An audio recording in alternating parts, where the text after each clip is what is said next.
Napoleon, Napoleon, nipple, nipple, nipple, nipple, Napoleon. Napoleon was born in the Italian island of Corsica in 1769, only a few months after France had annexed the island. He was the son of an Italian lawyer whose family stemmed from the Florentine nobility. Thug life, thug life. Thug life in the morning, thug life in the noontime. Thug life, thug life, thug life when the sun goes down. Like another Italian father we've heard of, Napoleon's father had connections in France which enabled Napoleon to study in the French town of Autun, where he learned to speak French and obtained a royal scholarship to study at a military school. During this time, Napoleon changed his name from the Italian Napoleone to the more French-sounding Napoleon. Napoleon's military education eventually led to him becoming a lieutenant in the French army. Due to his extensive study of philosophy and the campaigns of great military leaders of the past, Napoleon quickly rose to the ranks of the French military, and by 1792 he had become a captain. At the age of 25, just 3 years after becoming promoted to the rank of captain, Napoleon was once again promoted to the rank of major general. This made people see him as a hero, and allowed him to meet Josephine, who was 6 years older than him and a widow whose husband fell to the guillotine.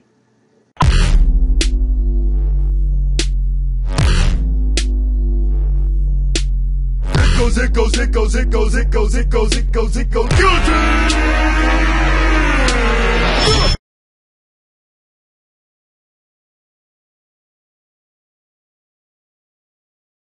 Soon after his marriage, Napoleon was made commander of the French army in Italy, where he turned a group of ill-disciplined soldiers into an effective fighting force, and in a series of stunning victories defeated the Austrians and dictated peace to them in 1797. In 1797, Napoleon returned to France as a conquering hero and was given command of an army training to invade England.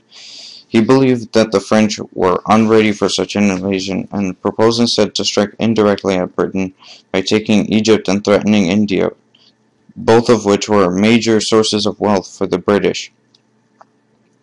But the British controlled the seas and by 1799 had cut off supplies from Napoleon's army in Egypt.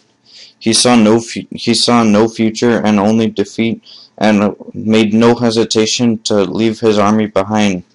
And once he returned to Paris, he participated in the coup d'etat that ultimately led to his virtual dictatorship in France.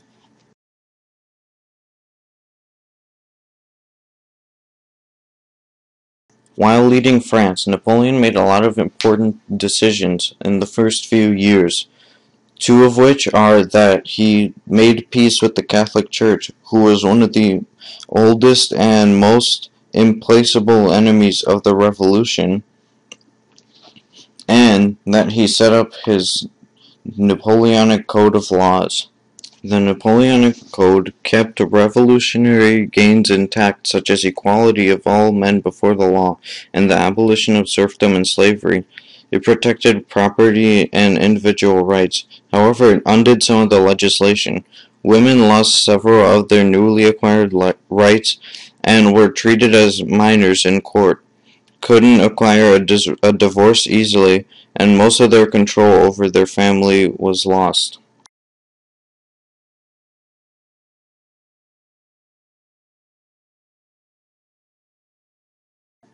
Napoleon also worked on rationalizing the bureaucratic structure of France by developing a powerful centralized administrative machine. During the Revolution, the National Assembly had divided France into 83 departments and replaced the provincial estates, nobles, and intendants with self-governing assemblies. Napoleon kept the departments but eliminated the locally elected assemblies and instituted new officials, most important of which were the prefects, as the central government's agents appointed by the first consul. The prefects were responsible for supervising all aspects of local government, yet they were not local men, and their careers depended on the central government. Under Napoleon, tax collecting had become systematic and efficient. Taxes were now collected by professional tax collectors employed by the state, who dealt directly with each individual taxpayer. No exemptions due to birth status or special arrangements were granted. In principle, these changes had been introduced in 1789, but not until Napoleon did they actually work. In 1802, the first consul proclaimed a balanced budget.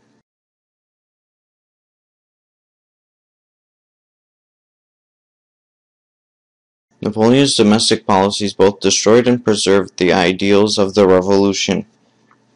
Although equality was preserved in the Napoleonic Code and careers were open to talent, the creation of a new aristocracy and the strong protection accorded to property rights and the use of conscription for the military make it clear that much equality had been lost. Liberty had been replaced by an initially benevolent despotism that grew increasingly arbitrary. Napoleon shut down 60 of France's 73 newspapers and insisted that all manuscripts be subjected to government scrutiny before they were published. Even the mail was opened by the government police.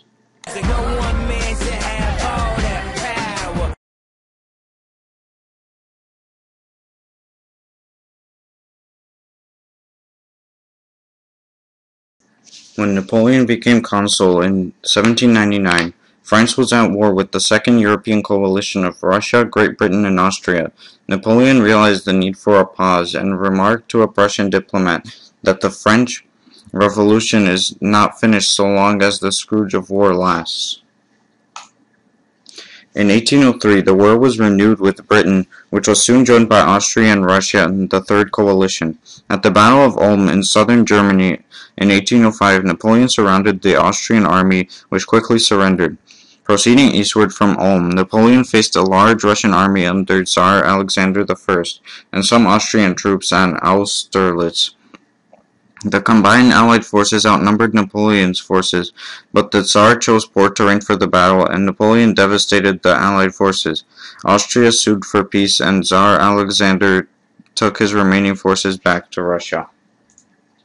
At first, Prussia refused to join the Third Coalition, but after Napoleon began to reorganize the German states, Prussia reversed course, acting quickly.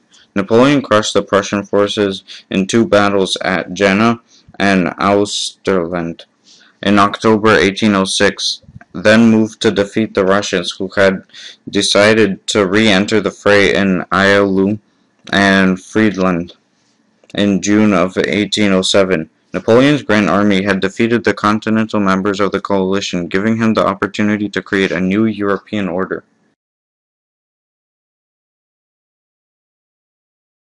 Napoleon's Grand Empire was composed of three major parts: the French Empire, a series of dependent states, and allied states. The French Empire, which was the inner core of the Grand Empire, consisted of an enlarged France which extended to the Rhine in the east and included the western half of Italy north of Rome.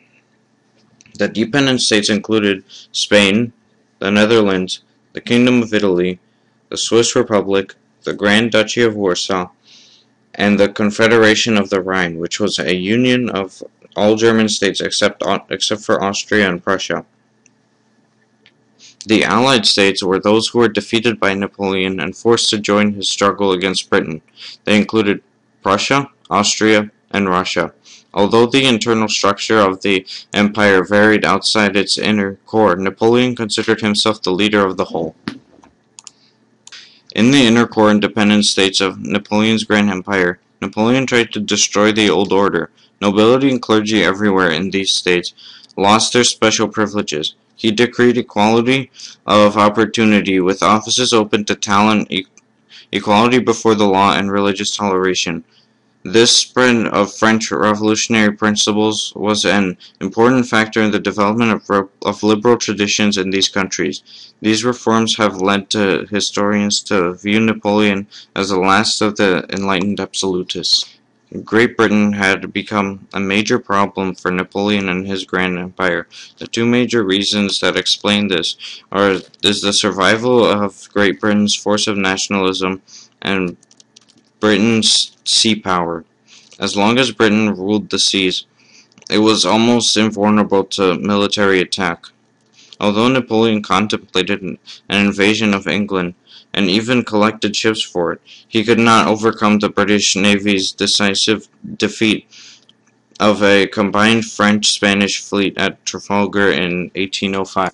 To go into the further detail about the Battle of Trafalgar, in October 21st, 1805, the British Admiral Lord Horatio Nelson, who led Britain to many important victories over the French, such as when he crushed the French in Egypt and Akubir, had destroyed the combined French and Spanish fleets at the Battle of Trafalgar off the Spanish coast. Nelson died in the battle, but the British lost no ships. Trafalgar ended all French hope of invading Britain and guaranteed British control of the sea. Realizing that he could not invade England due to its naval dominance, Napoleon put into place the Continental System, which prevented British goods from reaching anywhere else and weakened the British economy and thus its ability to wage war. This failed because Allied states refused to cooperate and began to resist the French economic policies, as well as Britain's exploitation of the Mediterranean and Latin American markets.